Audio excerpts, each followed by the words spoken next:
할렐루야. 코로나19 상황에서 부활절을 맞이하는 길벗 여러분께 주님의 평화가 함께 하시기를 빕니다. 오늘 우리는 예수님의 부활을 축하하고 있습니다. 그런데 부활을 말하려면 죽음을 먼저 말해야 합니다. 예수님의 죽음은 무병장수나 불로장생을 욕망하던 사람의 죽음이 아니었습니다. 죄값을 치러야 하는 죄인의 죽음도 아니었습니다. 예수님의 죽음은 마치 거꾸로 강을 거슬러 오르는 연어처럼 로마 제국의 정치적 폭력과 유대 지도자들의 종교적 위선이 일상화된 시대의 광기를 거스르고 하나님 나라를 선포한 어느 초월적 이상주의자의 죽음이었습니다. 죽을 이유가 없었기에 무고한 죽음이었으며 시대의 죄를 대신 짊어졌기에 대속적인 죽음이었습니다. 대속적인 그의 죽음은 폭력과 억압으로 점철된 인류 역사 속에 사랑과 섬김을 기초로 한 새로운 시대를 열었습니다. 우리는 지금으로부터 6년 전 예수님의 죽음과 유사한 죽음을 목격했습니다. 304명의 세월호 희생자들의 죽음이 그것입니다. 첫째, 그들은 예수님처럼 무고하게 죽었습니다. 그들은 죽을 이유가 없었는데 죽었습니다. 둘째, 그들은 예수님처럼 대한민국의 다양한 불의를 총체적으로 폭로했습니다. 정권의 무능함과 뻔뻔함, 이윤 추구의 혈안이 된 기득권층의 파렴치함, 일부 정치 지도자들의 잔인한 불감증, 자비와 사랑은 말뿐인 종교의 위선을 명징하게 드러냈습니다. 셋째, 그들은 예수님처럼 부끄러운 대한민국의 죄를 대신 짊어졌습니다. 팬티 차림으로 달아난 선장의 죄를 대신 짊어졌습니다. 가만히 있으라고 방송해놓고 먼저 자기들만 탈출한 선원들의 죄를 대신 짊어졌습니다. 항해할 수 없는 날씨에 출항을 명령한 누군가의 죄를 대신 짊어졌습니다. 이윤 추구의 혈안이 되었던 선주의 죄를 짊어졌습니다. 폐기해야 할 배의 사용 연한을 10년 더 연장해준 정권의 죄를 짊어졌습니다. 7시간 동안 행방이 묘연했던 최고 통수권자의 죄를 대신 짊어졌습니다. 죽어가는 사람을 보면서도 한 사람도 구조하지 못한 해경 및 관련 기관들의 죄를 대신 짊어졌습니다. 진실 규명을 가로막고 책임도 지지 않는 국가의 무렴치한 죄를 그들은 대신 짊어졌습니다. 그들의 죽음은 그렇게 대속적이었습니다. 넷째, 그들의 대속적인 죽음은 대한민국을 부활시켰습니다. 국가가 위기에 처했을 때 어떻게 대처해야 하는지 가르쳐 주었습니다. 그 결과 온 세계가 코로나19의 위기를 겪고 있는 지금 대한민국은 위기를 가장 모범적으로 극복한 나라로 칭송받고 있습니다.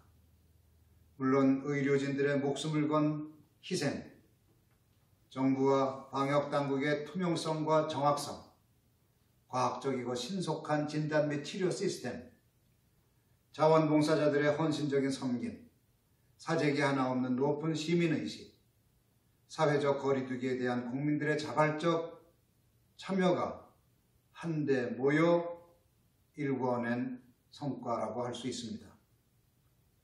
그러나 우리는 지금으로부터 6년 전 세월호 희생자들이 무고한 죽음을 통해 위기 상황에 봉착했을 때 무엇이 중요한지를 한국인의 집단 무의식에 각인시켜 주었음을 잊어서는 안 됩니다.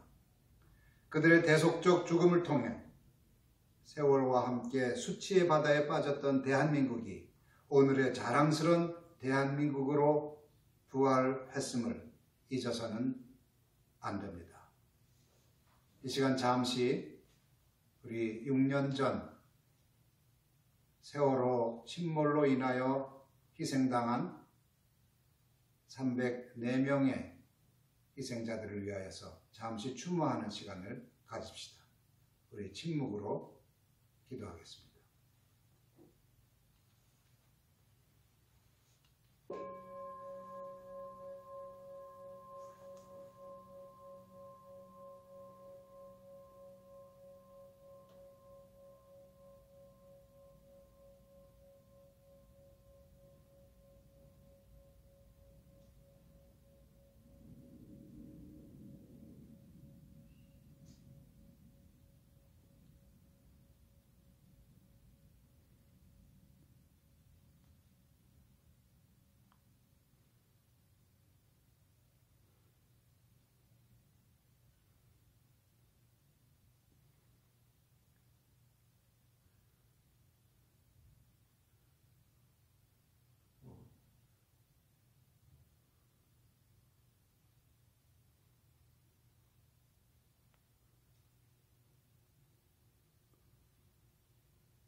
다 함께 찬송 160장 무덤에 머물러 부르시겠습니다.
오늘 우리를 위해서 전영우 길버께서 기도 인도해 주시겠습니다. 사랑의 하나님, 온 세상이 봄으로 가득한 눈부신 부활의 새 아침입니다. 여느 때 같으면 반가운 얼굴들 서로 마주하며 주님의 부활하심을 기쁨으로 송축드렸을 텐데 오늘은 각자의 처소에서 고요하게 주님을 배웁니다. 하오나 이 시간 은명가족과 모든 순빛 길번님들 사랑으로 하나 되어 마음의 눈으로 서로를 바라보며 부활하신 주님께 예배로 영광 돌리게 하시니 감사합니다. 급격하게 휘몰아치던 거대한 문명의 이기와 정치, 경제, 사회, 교육, 문화의 소용돌이 속에서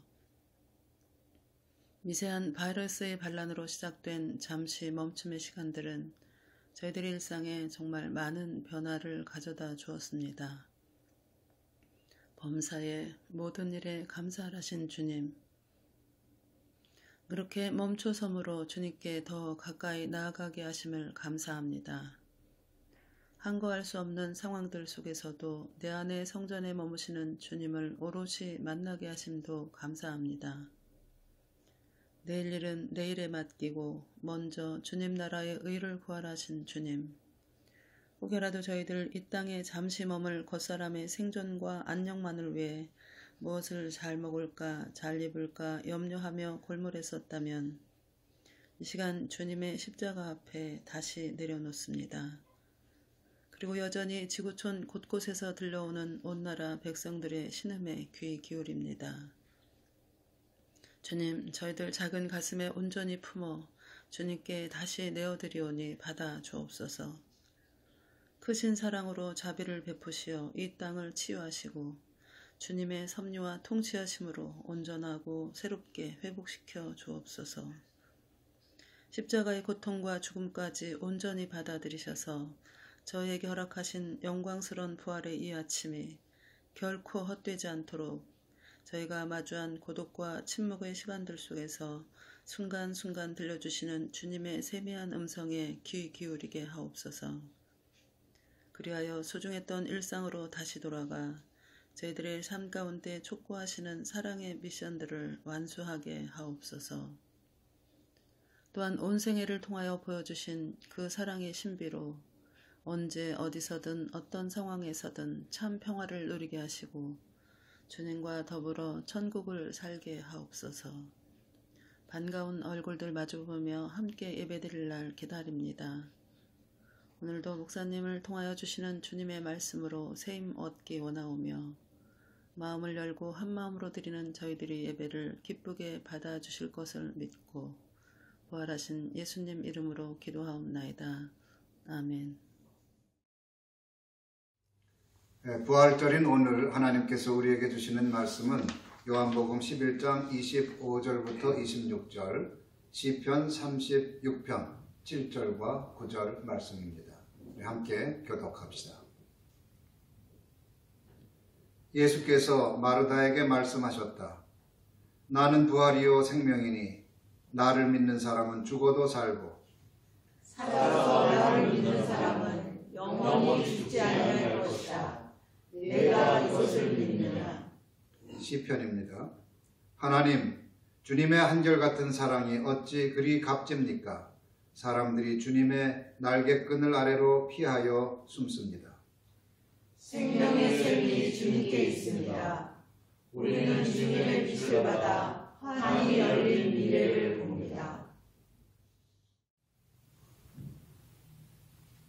사랑하는 여러분, 요즘 우리는 또 하나의 비통한 죽음을 목도하고 있습니다. 그것은 코로나19로 인해 죽은 사람들의 죽음입니다.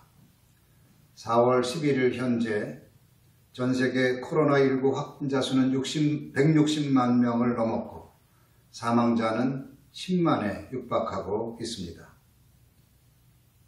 여러분, 그들은 다른 사람들보다 죄가 많아서 죽은 것일까요?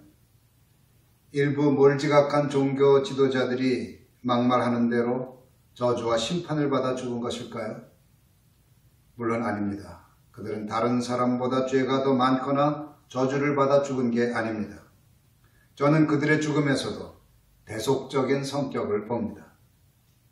무고하게 죽었다는 점에서, 현대 문명의 모순을 드러냈다는 점에서, 그리고 그 모순을 대신 짊어졌다는 점에서 마지막으로 새로운 문명의 도래를 예고하고 있다는 점에서 그들의 죽음은 예수님의 죽음을 닮았습니다.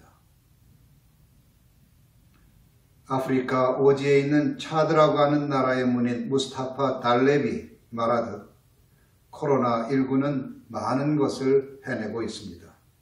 그는 이렇게 묘사합니다.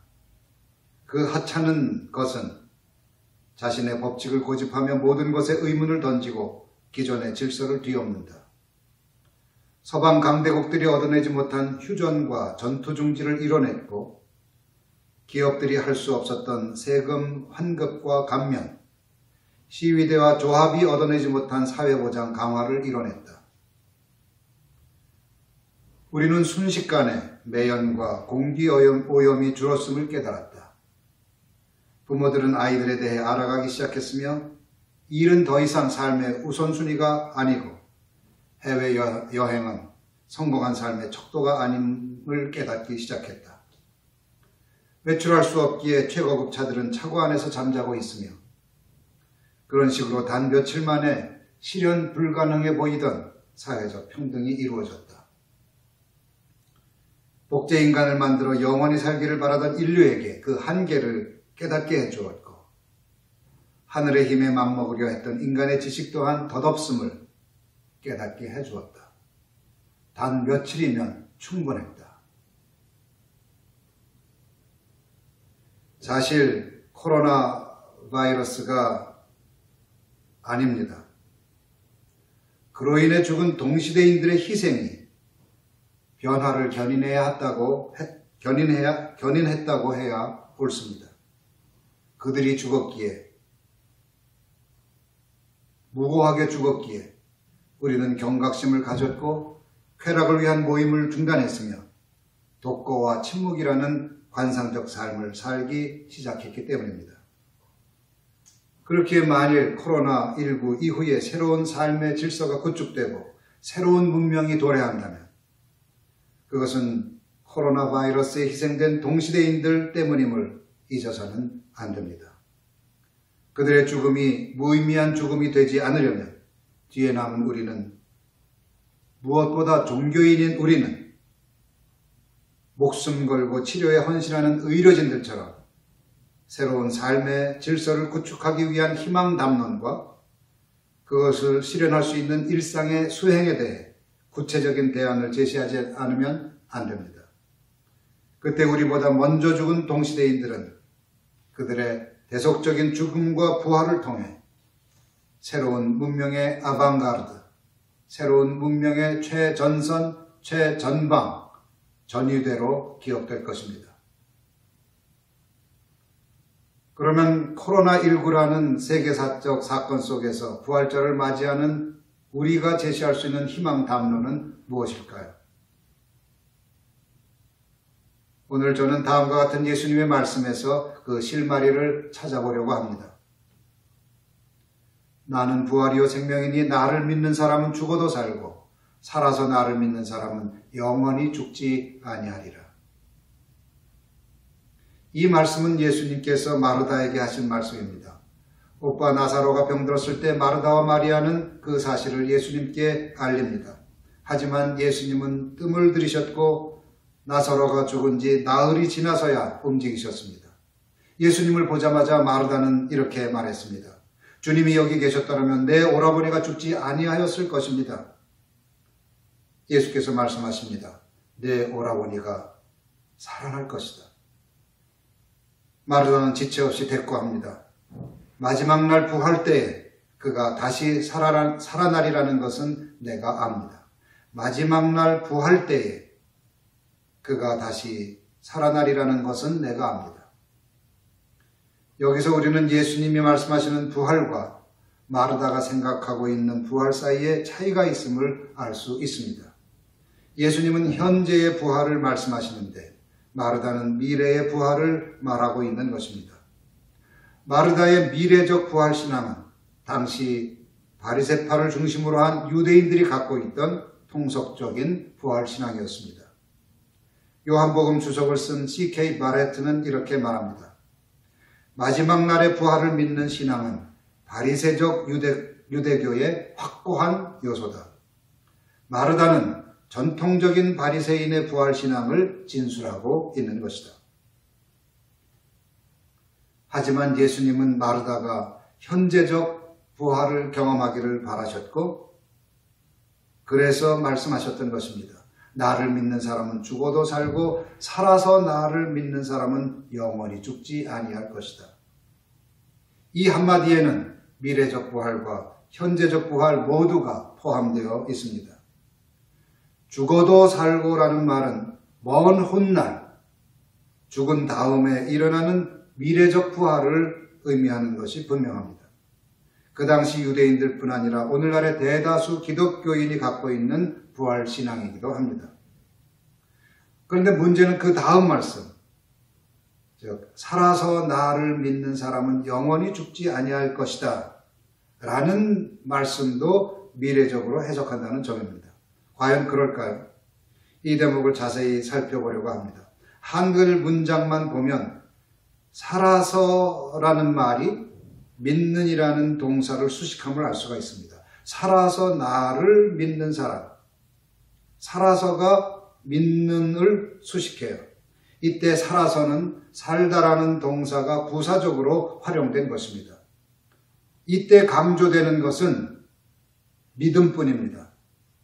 한글 번역이 믿음을 강조하는 것까지는 좋은데 믿음을 강조함으로써 믿음만큼 중요한 또 다른 차원을 간과하고 말았습니다. 저는 여기서 살아서 나를 믿는 사람에 해당하는 그리스어 원문을 소개하고자 합니다. 파스호 존카이 피스테이온 에이스 에메. 파스호 존카이 피스테이온 에이스 에메. 파스는 모든 사람을 뜻합니다. everyone입니다. 호는 관계대명사로서 영어의 who에 해당합니다. 존은 산다는 뜻이고 카이는 and에 해당하는 접속사입니다. 피스테이오는 믿는다, believe입니다. 에이스엠에는 in me, 내 안에서 혹은 나를 뜻하며 존과 피스테이온 둘 다에 걸립니다. 즉 산다, live와 피스테이온,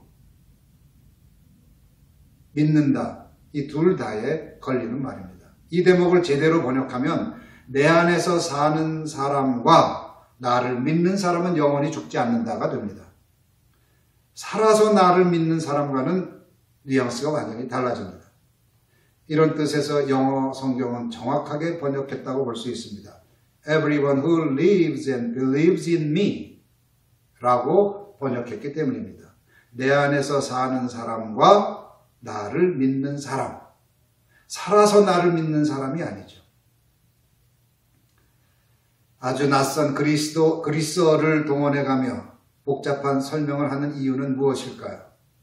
그것은 예수를 믿는 것이 중요한 것만큼 예수 안에서 사는 것도 중요하다는 것을 말씀드리기 위한 것입니다. 그리스어 원문에 따르면 예수 안에서 사는 것과 예수를 믿는 것은 동격입니다. 존 카이 피스테이온입니다. lives and believes. 믿음이 그리스도인의 독특한 삶의 양식인 것만큼 그리스도 안에서 사는 것 또한 그리스도인의 전형적인 삶의 양식인 것입니다. 기독교인이란 그리스도를 믿는 사람일 뿐만 아니라 그리스도 안에서 살아가는 사람이기도 한 것입니다. 매일 매순간 예수 안에 현존하고 그 안에서 활동하는 사람입니다. 이때 그리스도인은 영원히 죽지 않습니다. 예수의 생명이 우리 안에서 힘차게 역사하기 때문입니다. 이것은 미래가 아니라 현재의 경험입니다. 물론 육체적으로 죽지 않는다는 것이 아닙니다. 죽음의 위협이 상존하는 삶의 현실 속에서 꺾이지 않고 굴하지 않으며 넘어졌다가도 다시 일어난다는 뜻입니다. 이를 사도 바울은 고린도 교회에 보낸 편지에서 다음과 같이 멋지게 표현했습니다. 우리는 사방으로 죄어들어도 움츠러들지 않으며 답답한 일을 당해도 낙심하지 않으며 박해를 당해도 버림받지 않으며 거꾸로뜨림을 당해도 망하지 않습니다. 예수 안에서 사는 것 없이 믿음만 강조하면 신앙은 초월적 대상을 숭배하는 신앙으로 변질됩니다. 여기서 기적을 바라는 미신적 신앙, 기복적 신앙이 생깁니다. 그리고 신적 대상에 대한 의존적 신앙에 길들여집니다. 예수의 길을 따르는 제자의 삶은 사라지고 예수처럼 살아가는 고결한 주체적 신앙 또한 설 자리를 잃습니다. 요즘의 그리스도인들에게서 신앙과 삶이 일치하지 않고 믿음 따로 삶 따로인 이유는 이 때문입니다. 오늘날 그리스도인의 삶 속에서 그리스도의 아름다운 향기가 흩날리지 않는 것도 이 때문입니다. 사랑하는 여러분, 그러면 예수 안에서 산다는 것은 어떤 삶일까요? 그것은 간단합니다. 따름입니다. 따름. 예수를 따르는 것. 그리스도인은 믿음을 통해 예수와 연합하고 따름을 통해 예수처럼 행하고 예수처럼 살아갑니다. 예수를 믿음과 예수를 따름은 그리스도인의 삶을 지탱하는 두 기둥이라 할 수 있습니다. 믿음은 따름으로 완성됩니다. 그래서 사도 바울은 골로새 교회에 보낸 편지에서 이렇게 말한 것입니다. 여러분이 그리스도 예수를 믿음으로 받아들였으니 그분 안에서 살아가십시오. 그분 안에서 살아가십시오. 그리스도인의 따름에 대해 예수님은 산상설교에서 분명히 말씀하셨습니다. 그것은 이웃에게 자비를 베풀고 평화를 위해 일하는 삶입니다. 그것은 세상의 소금이 되어 부패한 것을 정화하고 빛이 되어 세상의 어둠을 쫓아내는 삶입니다. 그것은 오른쪽 뺨을 치면 왼쪽 뺨마저 돌려대는 삶입니다. 속옷을 가지려는 사람에게 겉옷까지 내주는 삶입니다. 그리스도인의 따름은 박해하는 사람을 위하여 기도하고 남의 잘못을 용서하며 원수를 사랑하는 것에서 절정에 달합니다. 어느 것 하나 쉽지 않습니다. 그래서 예수의 길은 좁은 문으로 들어가는 삶입니다. 그렇다고 그 길을 외면하거나 포기할 수는 없습니다. 예수님은 산상설교를 마무리하면서 분명하게 못을 박으십니다. 나더러 주님 주님 하는 사람이라고 해서 다 하늘나라에 들어가는 것이 아니다. 하늘에 계신 내 아버지의 뜻을 행하는 사람이라야 들어간다. 사도 바울은 이러한 행함의 차원, 따름의 차원을 잘 이해했습니다. 그래서 바울이 쓴 서신들은 믿음으로 구원을 얻는 도리를 말한 다음에 그리스도인의 윤리, 곧 따름에 대해서 말합니다. 종교개혁자들이 믿음으로 의로워지는 이신칭의 교리를 재발견한 로마서도 후반부에는 그리스도인들이 어떻게 살아야 하는지, 그리스도인의 행함에 대해서, 그리스도인의 윤리에 대해서, 그리스도를 따름에 대해서 다음과 같이 말하고 있습니다. 기뻐하는 사람들과 함께 기뻐하고 우는 사람들과 함께 우십시오. 아무에게도 악으로 갚지 마십시오. 원수가 줄이거든 먹을 것을 주고 그가 목말라 하거든 마실 것을 주십시오.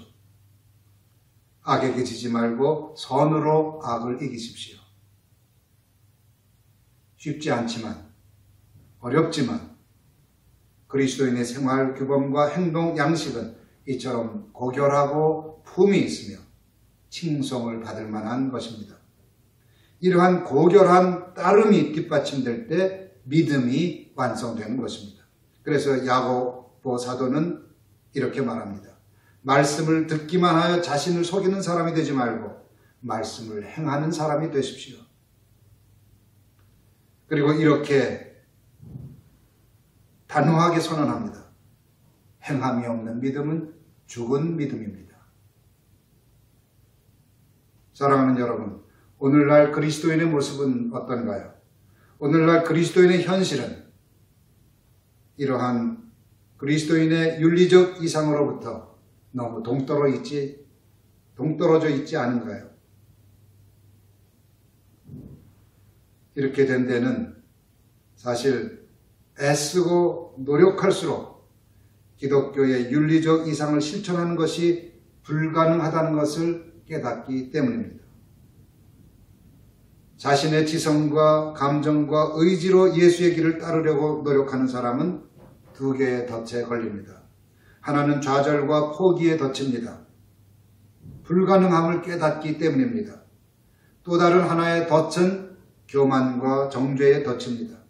자기처럼 기독교의 윤리적 이상을 실천하려고 애쓰지 않는 사람은 한심해 보이기에 이로부터 교만과 정죄가 싹트는 것입니다. 예수님을 만나기 전에 바울이 이런 두 개의 덫에 걸린 사람이었습니다. 그는 율법의 의로는 흠잡힐 데가 없는 사람이었습니다. 그래서 그는 살기가 등등하여 자기와 같지 않은 초기 그리스도인들을 박해했습니다. 그러나 예수를 만난 뒤로는 자기가 율법으로 하나님의 의를 이룰 수 없음을 깨닫고 이렇게 절규합니다. 아, 나는 비참한 사람입니다. 누가 이 사망의 몸에서 나를 건져주겠습니까? 그래서 우리는 예수를 믿는 것과 따르는 것 외에 다른 것이 필요함을 깨닫는 것입니다. 그것이 무엇일까요? 그것은 예수를 닮는 것입니다. 기독교 신앙의 두 기둥이 믿음과 따름이라면 닮음은 이 둘을 연결해주는 통로입니다. 간단히 말해서 믿음은 예수를 닮음을 통해 예수를 따름으로 이어질 수 있는 것입니다. 예수를 닮는 것을 성경은 여러 가지로 표현합니다. 그리스도의 형상을 이루는 것이라고 합니다. 그리스도의 마음을 품는 것이라고 합니다. 그리스도 안에 뿌리를 내리는 것이라고 합니다.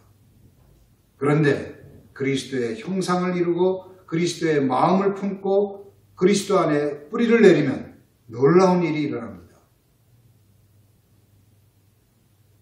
거짓자가 해체되고 참자가 살아나는 것입니다. 바로 이때가 현재적 부활을 경험하는 때입니다. 참자가 깨어나고 다시 살아날 때, 이때가 현재적 부활을 경험하는 때입니다. 참자가 다시 살아날 때 우리는 그리스도를 닮은 새로운 존재로 변형됩니다. 그리스도를 닮아 그리스도의 충만하심의 경지에 다다릅니다. 참자가 다시 살아날 때, 그때 비로소 우리는 산상설교의 윤리를 즐거이 실천할 수 있으며 마침내 따름을 통해 믿음을 완성하는 것입니다. 사실 우리의 믿음이 제대로 된 믿음이라면 닮음을 별도로 강조할 필요가 없습니다. 믿음이란 예수를 그리스도로 영접하여 그리스도와 연합하는 것이기 때문입니다. 그리스도와 연합하면 자연히 그리스도의 마음을 품게 되며 그리스도의 형상을 이루게 됩니다. 그래서 그리스도를 닮게 되죠. 하지만 요즘은 이런 믿음을 찾아보기 힘듭니다. 오늘날 믿음은 크게 변질됐습니다. 첫째, 믿음은 축복과 성공의 도구로 변질됐습니다. 이때 믿음은 이기적이며 세속적인 욕망 충족을 위한 주술이나 미신이 됩니다. 둘째, 믿음은 특정 교단의 교리나 신조를 지적으로 승인하는 것으로 변질됐습니다. 이때 믿음은 율법적 독단이 됩니다. 셋째, 믿음은 특정 집단의 이익과 이념을 맹신하면서 그 집단과 자신을 동일시하는 것으로 변질됐습니다. 사회적 거리두기가 불신앙인 양 현장 예배를 고집하는 몇몇 교회에서 우리는 이런 집단적 맹신을 봅니다. 이러한 미신적 믿음, 독단적 믿음, 집단적 맹신에서 우리는 그리스도를 닮은 모습을 전혀 찾지 못합니다. 그리스도의 온유하고 겸손한 마음도 볼 수 없으며 이웃을 생각하는 자비도 볼 수 없으며 공동체를 위한 헌신과 희생도 찾아볼 수 없습니다. 예수를 따라 고결한 그리스도인의 윤리적 이상을 실천하려는 치열한 결기도 볼 수 없습니다. 그래서 예수를 믿음과 따름과 함께 예수를 닮는 것에 대해 말하지 않을 수 없는 것입니다.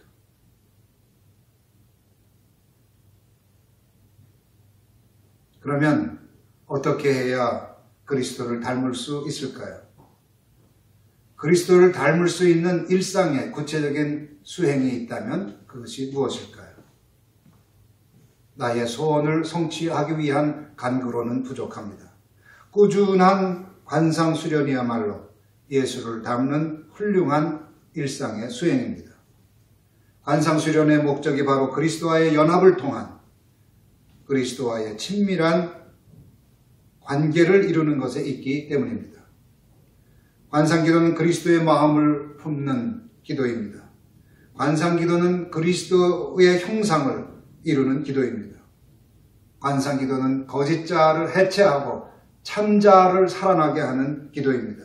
한마디로 관상기도는 그리스도를 닮는 기도이며 참자의 회복을 통해 현재적 부활을 경험하게 하는 기도입니다. 닮음과 따름을 통해 예수 안에서 살고 그리고 예수를 믿는 사람은 영원히 죽지 않습니다. 사랑하는 여러분, 참자가 삶의 기초가 될 때 삶의 모든 것이 새로워집니다. 겉사람이나 페르소나, 사회적 자아나 집단적 자아 위주로 삶을 설계할 때와는 근본적으로 다른 삶이 펼쳐집니다. 모든 것이 성사, 세크라멘트로 변합니다.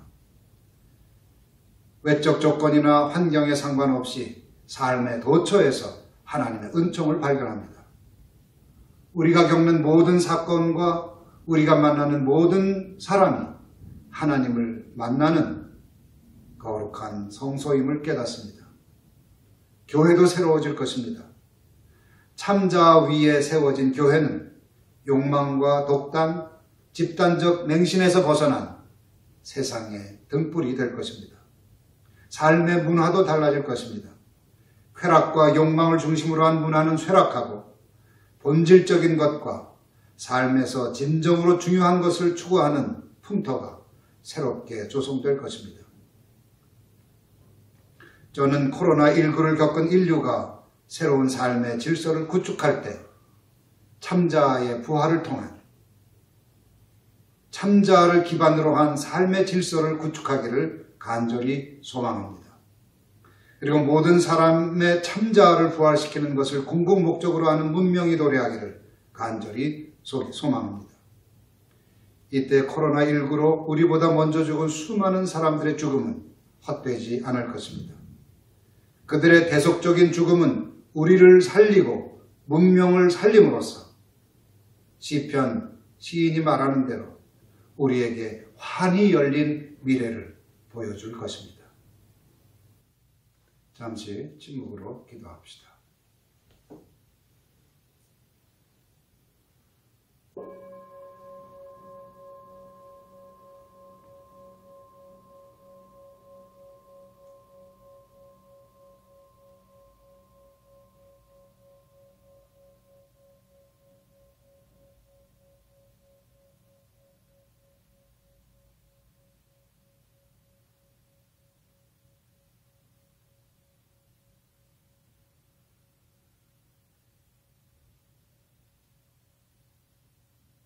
나는 부활이요 생명이니 나를 믿는 사람은 죽어도 살고 내 안에서 살고 나를 믿는 사람은 영원히 죽지 아니할 것이다.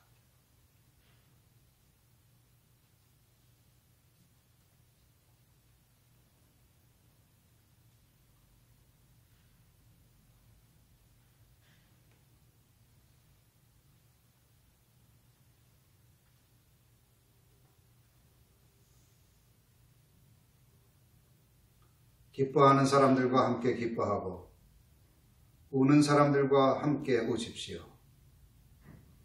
아무에게도 악을 악으로 갚지 마십시오. 원수가 줄이거든 먹을 것을 주고 그가 목말라 하거든 마실 것을 주십시오. 악에게 지지 말고 선으로 악을 이기십시오.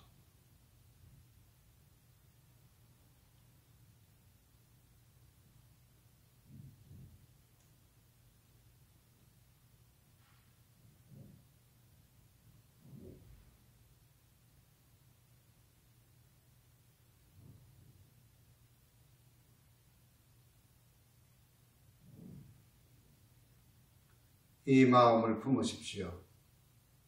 그것은 그리스도 예수의 마음입니다.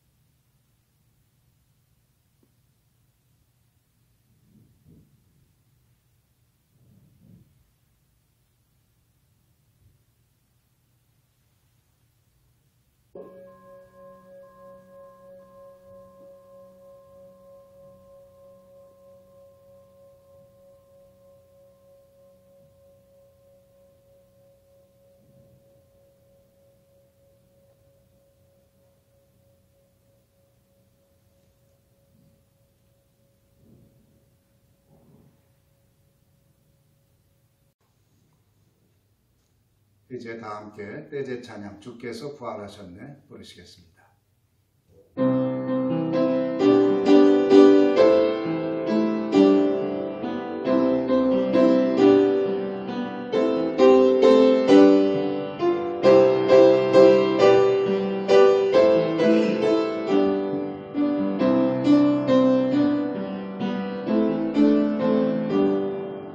주께서 부활하셨네 할렐루야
가다 보면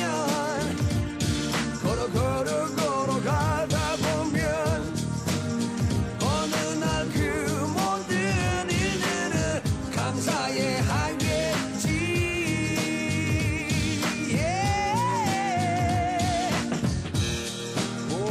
보이지도 않는 끝 지친 어깨 떨구고 한숨 진 그대 두려워 말아요.